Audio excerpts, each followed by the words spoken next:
BJP சப்போர்ட்டரை challenge பண்றாரு. மோடியோட ஒரு அச்சீவ்மெண்ட்டையாவது சொல்றாரு. அதாவது என்னன்னா, பிஜேபி பண்ண ஏதாவது நல்ல வேலை இருந்தா சொல்லுங்க. நீங்க சொல்றதை வச்சுதான் நாங்க பிஜேபி ஓட் போடுவோம். அந்த பிஜேபி சப்போர்ட்டர் கிட்ட இதுக்கான எந்த ஒரு பதிலுமே இல்ல. மோடியோட அன்பை நிரூபிக்கிறதுக்காக அவரு தன்னோட பேண்ட கலட்டுறதுக்கு கூட தயாரா இருக்காரு. 40-50 பேருக்கு முன்னாடி நான் சேலஞ்ச் பண்றேன். இவன் அண்டர்வேர் கிழிஞ்சிருக்கு, வேணும்னா செக் பண்ணி பாருங்க. பேண்ட் கழட்டி செக் பண்ணி சொல்றாரு. அப்படி நீ பண்ண பிஜேபிக்கு ஓட் பண்ணுவியா? பார்க்கலாம், நானும் பார்க்கறேன். சரி பார்க்கலாம். சொல்லுங்க சீக்கிரம். யூடியூப் ரிப்போர்ட்டர் பிரவீன் கௌதம் ஒரு முறை கிரவுண்டுக்கு போய் ஒரு அங்கிள் கிட்ட இன்ஃப்ளேஷனை பத்தி கேட்கும்போது அதுக்கு நான் பனியன் போறதை நிறுத்திட்டேன்னு அவரு சொன்னாரு. என்ன பொறுத்த வரைக்கும் இதெல்லாம் ஒண்ணும் அதிகம் இல்ல.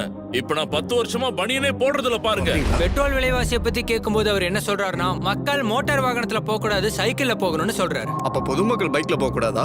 சைக்கிள்ல போகட்டும். சில பேர் பனியன் போடுறதை விட்டுட்டாங்க, ஒரு சிலருக்கு அண்டர்வேர் கிழிஞ்சிருச்சு.